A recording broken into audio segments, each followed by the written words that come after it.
Hola, yo soy el profesor Felipe Argote y esto es Economía en 10 minutos o menos. El Fondo Monetario Internacional ha hecho una revisión de las expectativas de crecimiento a nivel mundial.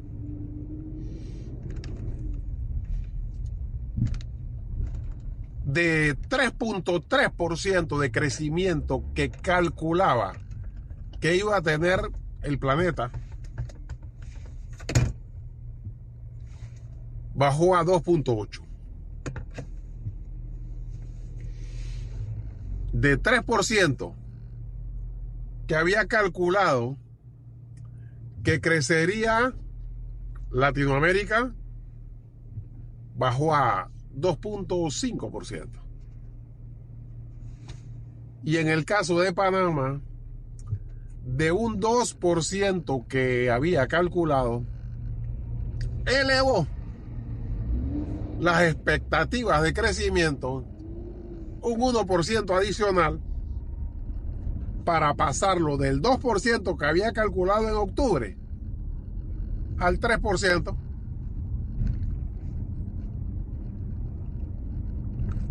Hay tres sectores que pueden ser considerados motores de la economía: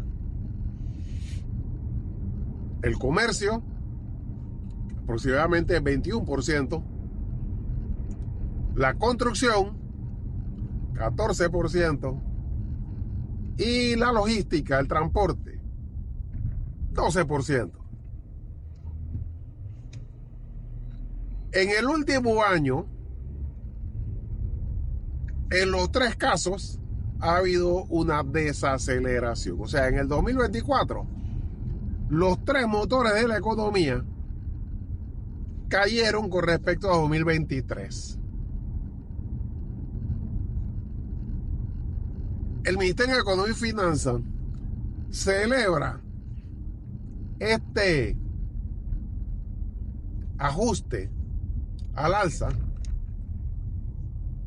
afirmando que se debe al sensato, al disciplinado, al responsable manejo fiscal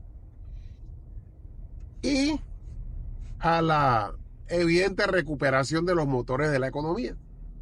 Bueno, ya hemos visto que los motores de la economía no solamente no se demuestran recuperación, sino que por el contrario se desaceleran.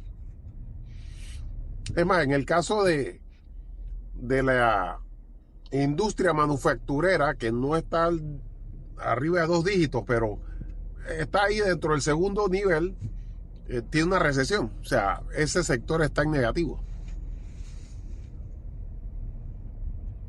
Los únicos que han demostrado crecimiento, y es porque son muy bajos, hoteles y restaurantes y el sector agropecuario, pero recordemos que apenas otorgan el 2% del PIB.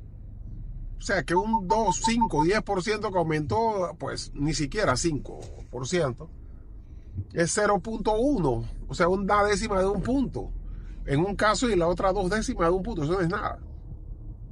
Los motores de la economía se desaceleraron el año pasado. Y sobre el manejo fiscal, el año pasado, después de octubre, después del informe del Fondo Monetario Internacional, que se publica en diciembre, el manejo fiscal presenta 7.5% de déficit. Más de 6,000 millones de dólares en déficit. O sea, 2024, la economía tuvo el mayor déficit en la historia. O sea, el déficit absoluto fue mayor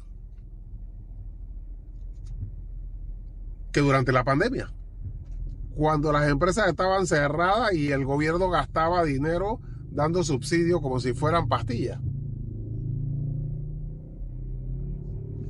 No tiene sentido, porque el Fondo Monetario Internacional, independientemente de sus posiciones muy neoliberales, generalmente, son gente seria, que no inventan números. Si el manejo fiscal ha sido el más irresponsable de la historia republicana, si los motores de la economía se han desacelerado, ¿qué descubrió el Fondo Monetario Internacional para cambiar su opinión? Que tenía inclusive antes de la entrada o del inicio de la guerra comercial.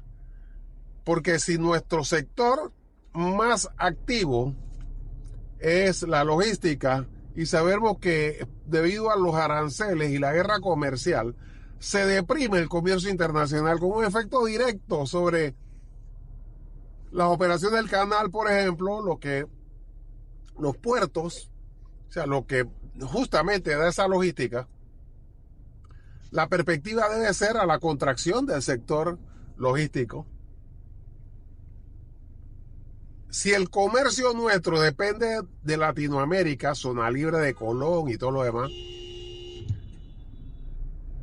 y ya el Fondo Monetario Internacional calcula a la baja el crecimiento de Latinoamérica, debió demostrar mayor pesimismo en cuanto al crecimiento de Panamá, ya que nosotros no somos un país productivo ni tenemos petróleo, o sea, dependemos del comercio internacional que se deprime, y este comercio fundamentalmente son con los países del área que el Fondo Monetario Internacional recalcula sus expectativas de crecimiento a la baja.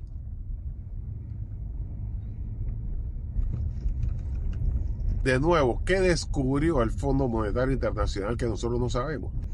No hay que ser Albus Dumbledore para llegar a la conclusión de que muy probablemente